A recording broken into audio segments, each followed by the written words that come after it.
Hello and welcome to the Bike Century. My name's Ben and today I'm going to be showing you around this rather unusual Moto Guzzi. This is a V85 TT. A viable alternative, I suppose, to something like a BMW 850 GS, something like that, or maybe one of the big Ducati Scramblers, somewhere in the middle. Not quite focused enough to be taken off-road, but not quite as low down as a Scrambler. So somewhere in the middle, a bit of a crossover bike that I expect will probably do just about everything. If you want something a little bit different, then this potentially could be the bike for you. This is on a 20 plate, it's covered less than 3,000 miles. Really nice condition, and like I just said, really unusual. So if you're after something a little bit different and quirky, you need to check this out. So it's powered by a V-twin engine, but it's mounted sideways on, so a little bit unconventional. I suppose a little bit more akin to a BMW Boxer engine, so you get that kind of centrifugal feeling when you're on the bike. Produces just over 80 horsepower, so really torquey engine.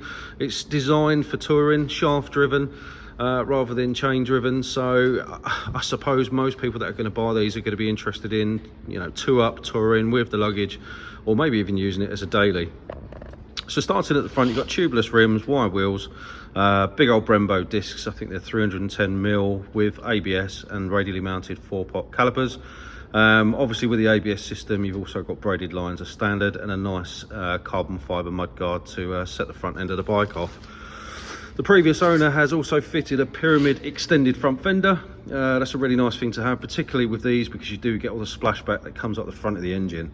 And on that note, that's kind of really the only place that this bike has suffered any real sort of damage. You can see the front of the logo there would have been embossed. The black centre there, the black paint, has suffered with a few stone chips. Perhaps that's why the previous owner put the extended front fender on there. Other than that, this bike is really clean and tidy. You can see it's got the sump protector on there, so if you did want to take it off-road, you absolutely could. The tyres on this bike are an 80/20 tyre, so if you were serious about taking it off-road, you'd probably want to upgrade those to something that's a little bit more robust for off-road use. Up top, we've got some aftermarket headlights, as you can see here. They're relatively cheap jobbies, but they do the job, and it's also got a much taller screen than the standard bike would have come with as well, so much more akin to the touring element of this bike. Around this side, you can see this beautiful engine. Looks really cool. Unlike the traditional Boxer engines, it doesn't stick out quite as far, so it's not in your face, but it's certainly a noticeable difference compared to, you know, a normal Boxer engine. Shaft drive, as already mentioned, so nice and smooth. Comes with a centre stand and obviously a side stand. The shocks are offset either side of the swing arm there, and obviously you can see that it's fitted with the factory Moto Guzzi luggage. Loads and loads of luggage space in there, and I suppose if you were using it as a daily, you'd probably whip the panniers off and just have the top box on there. Seating position, if you look at the seat relative to the bars, it's quite low, so nice sort of upright riding position. Again, all aimed at the touring market.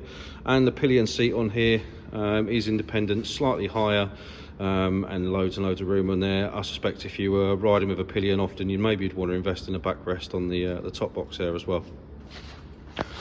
Around the front, you've got these massive lights. You've got LED daytime running. You've got this larger rear screen that I've already mentioned. Nice little indicators tucked away there in the fairing. It's a twin disc bike, as you can see. Again, the Brembo's on this side, and you can see the other exhaust and everything running down this side as well. Really nicely put together bike. The paint finish is excellent. It's like a satin gold offset with the red stripes there. Looks really good. The TT version obviously is the touring version. This is based on the V9 underneath. That's what this bike is. Comes with 2 keys, owner's manuals, service history, etc. Obviously, if it needs a service before it goes, we'll do that for you. It's a standard keyed ignition. Excuse me. Comes with cruise control as standard, as you can see, and heated grips, all controlled on the left-hand side. And then slightly unusual switch gear. You can go for the mode selections and stuff like that on the dash using the right-hand side there. Dash is a really neat little TFT, so you get gear position, obviously service warnings, heated grip warnings, speed, rev counter, fuel, and obviously for Bluetooth connectivity, you get all the information at the top there. You've got the mileage there, 2,865 from new. Let's give it a start up.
Lovely sounding motor. It sounds really unusual actually. It doesn't quite sound like a traditional V-twin, a bit more like a boxer engine really.